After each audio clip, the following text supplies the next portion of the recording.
Hello, this is JMY83, and this is round 7 of AOR, and this time it's the Belgian Grand Prix, which is one of my favourite tracks on the calendar. I'm actually going there in real life in a couple of months, or just over 1 month now really, but yeah, very exciting for that. And I'm just on my setup here. It's dry quali and dry race, luckily, so this is AOR. I've only got, I think I had, it's around, I think I had about 12 points or something by this point in the season. It was a long time ago, so not actually very sure, but this is one of my favourite tracks on the game to drive and in real life to watch, so I've reasonably high hopes it's going to be a good race, or I did do beforehand. And coming to my first lap now, my banker lap, which was actually my fastest lap in a session, which doesn't normally happen with me, but normally I just bottle my banker lap. But luckily I got a good one in this time, and it was actually my best lap in the session, so you can see now coming down towards Eau Rouge, which was a lot harder on previous games, but this game it's fairly easily flat. And here we do just take it flat and clipping the apex of Radion very nicely there, and now down the long run down towards Le Com, the chicane at the end of sector 1, and coming up, maybe got a slight bit of slipstream from my teammate Boberts, who's ahead of me, but doubt it from that far back. Braking just off 100 metre board, 4th gear, clipping the apex nicely and swinging it to the left hand side for the next corner, which you got to try and take flat, but it's almost very difficult, just about doable in quali mode. But not in the race so much. Down to breaking a curve start and down to 3rd gear for the apex last corner, short shifting for 4th and exit for good traction. Now into no name, and it's just about flat out, not quite, I don't take it flat that time, but if you get a perfect run it's just about flat out. Through Pouon, once again very close to flat out. I actually take it pretty well there, very difficult corner with no line to know where to turn in, and but we do it just about right there. Just a small lift in 7th gear, and now braking when the curve starts on the left again, and down to 5th gear for the next few corners, and down towards Stavelo now, the end of sector 2. It's been a pretty decent run so far, and braking again when the curve starts, down to 4th gear for Stavelo, and down to the end of sector 2. I'm actually 6/10 up on the person on the extremes who's at the pole time so far, which is pretty good for me. I'm not normally 6/10 faster than anyone, so if I can maintain that, that's a pretty good lap. Now down towards Blanchimont, it's a pretty, well, it's basically a straight in these cars, to be honest, and just try not to scroll off too much speed on when you're turning. And now Herschel is the car we're aiming for, braking just below 100 metre board for the bus stop chicane, clipping the apex nicely, not too much curve, and then getting good exit onto the back onto the start finish straight. KJ Gamer has set the fastest lap, and I'm 9/10 off him, which I would take if it stays like that, but I doubt it will.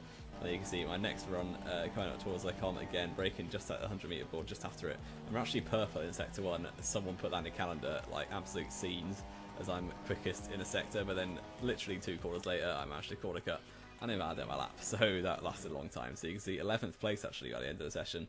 So KJ Gamer did get pole position with a 43.1. I'm in 11th with a 44.5, which is I think my best qualifying of the season. I haven't been in the top 10 yet, but you can see Herschel did have a 5th place penalty, so I'm actually going to be 10th, which is definitely my highest grid spot of the season. And that means I'm going to still have 3 shots of tyres, but already be in the points. So if I can just maintain my position, I'll take it because it's points, which is my aim for every race. Filling the car up with loads of fuel now, and onto the 5 red lights for the Belgian Grand Prix here from Spa-Francorchamps. We got Extremes alongside me and Mills behind, and it's lights out and away we go, and it's a decent start there. Tapan hasn't got a good start at all. Extremes gone past him already, and so have I, up to 9th place. Smithson defending the inside heavily. They've go into the space that's ahead of me, running outside now, and we've still got Sauber on the inside, I think, of Mills. That's a Mercedes actually, and Smithson gets a good exit. But we've gone down the outside of Extremes up into 8th place with the yellow flag in the background as someone spun round at the back there. But now coming up towards Eau Rouge for the first time, we got a little bit of a gap to Hayden and Smithson ahead of me, taking a nice run through Eau Rouge. And can we get in the situation now of Hayden and Smithson, maybe go for a move into the next corner, but it looks like we're pretty much too far back, and slipstream isn't very effective in this game, if it's actually working at all, that is. And now braking just at 100 metre board on lap 1, and Hayden's got a very shallow line there. We're going to try and get a good exit, and maybe line up a move into the downhill right-hander at the bottom of this hill. And but no, not quite, didn't get a good exit off that corner, and Hayden is actually going to go for a wheel. Smithson is even, no, backs out of that. I have to take a little bit of evasive action, and I've got LK right behind me now, so I'm on super softs compared to everyone else's ultras, so they're probably going to be quicker for the opening couple of laps. Smithson's gone very wide there into the wall, surely got wing damage from that, and Hayden's going to got the inside now into Pouon, which is very difficult to do. So if he can get it done, then fair play. And yes, he has actually. I'm going to try and follow him through, but no, Smithson cuts across pretty aggressively there, and he has got wing damage, so he's going to pit at the end of his lap. So I kind of want him to let me through, but he's not going to. He's pretty robust like that. And Verstappen now, Bailey has actually got past LK behind me, so he's going to be looking for a move as well. He's on softs, so he's going to be going very deep into this race, so if I can hold him behind, it would be pretty useful. But now I'm still not getting past Smithson, unfortunately. He's got a terrible exit through here. Hayden's actually bottled it into the wall, and that's up into 7th place now because Aiden's managed to spin out. I'm in the slipstream with Smithson, but I don't want to go up the inside of Blanchimont because that's a very dangerous thing to do. But Bailey's going all out, and he's passed me and passed Smithson through Blanchimont. So fantastic move by Bailey there. And he's going to go around outside of Smithson now into the bus stop chicane. Smithson unsteering into him, but then pitting. So I did lose position there to Bailey, but I've gained on Smithson, so up into 7th place, which is pretty good. If I can maybe get a good exit out of La Source, then I'll be close enough to maybe go for a run into Le Com on Bailey.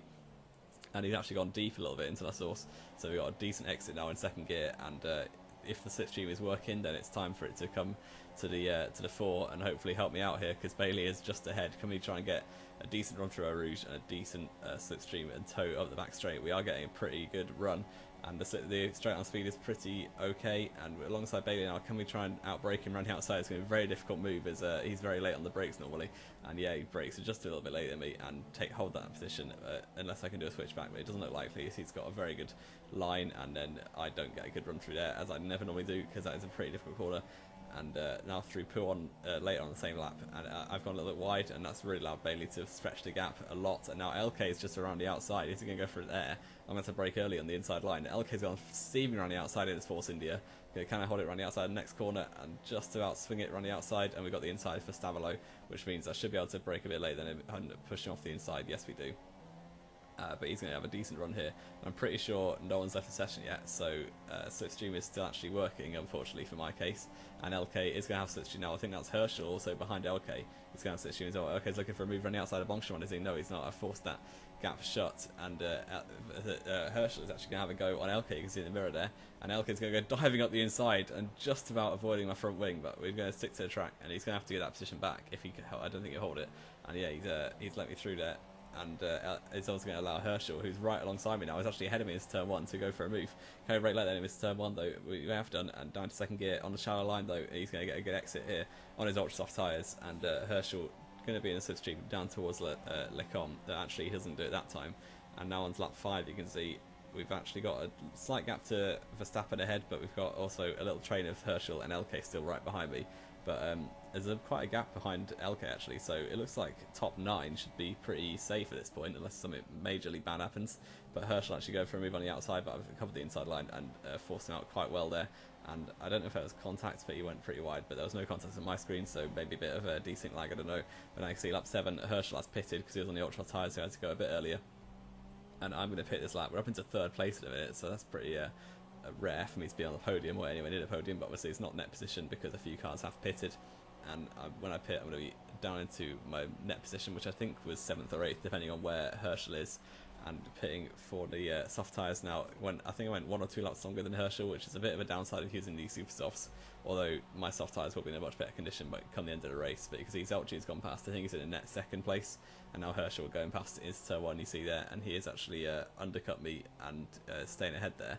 Just about. I'd almost scared if it wasn't so slow at the pit lane exit, I might have had a chance of being with him, but unfortunately not. You can see 1 lap later, and Herschel sets the fastest lap actually, so that's kind of his pace is getting unleashed now.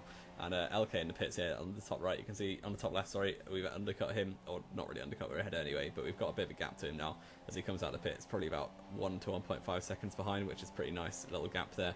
So if I can hold that, then that'd be pretty good. But you can see lap 16 now, and nothing's happened at all. I'm pretty sure someone has left the session by this point, so slipstream is gone.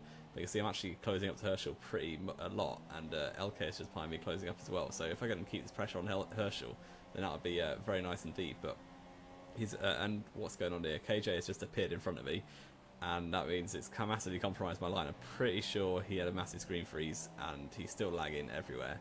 I'm just trying not to get wing damage at this point. I can tell you after the race he disconnected. Had big screen freezes. This isn't where his car actually was at all, but you can see I have to lift off at the top of a Rouge there, and that is going to cost me up to like half a second or 3/4 of a second down the straight. So unfortunately my challenge on Herschel is basically gone out, because that's lost me a lot of time, probably up to 1.5 seconds there. And yeah, that's pretty unfortunate, but more unfortunate for KJ because I think he was near the top. He was either 1st or 2nd, I think, and he's disconnected there. I think he did get back in and came 9th in the end, but you can see nothing else really happened. Bailey actually got overtaken by Herschel and down to 5th there, so a few more laps we might have had a chance at getting past Bailey again, like we did at the start of the race. And unfortunately we didn't, and it's going to be my best result of the season nonetheless, in 6th place now for the Belgian Grand Prix, so 8 points I think that doubled my tally for the season, because my best before this race had been 9th. I'd got a couple of 9ths and a couple of 10th places, so 6th place, the halfway point of the season, it's gotten very well for me. A few drivers had bad luck. I think Franglish and Ollie obviously got DNF'd, so unfortunate for them, but I will take it. You've got to take, when your luck's going, it's going, so I'll take the 6th place. Bobbert's actually in 3rd place as well, so very good for him, for the Red Bull team, and I think that moved me up into about 15th in the championship or something, which doesn't sound much, but it's good for me. So I hope you did enjoy this video. If you didn't, leave a like, subscribe if you want to see more. This has been J83, and I will see you next time.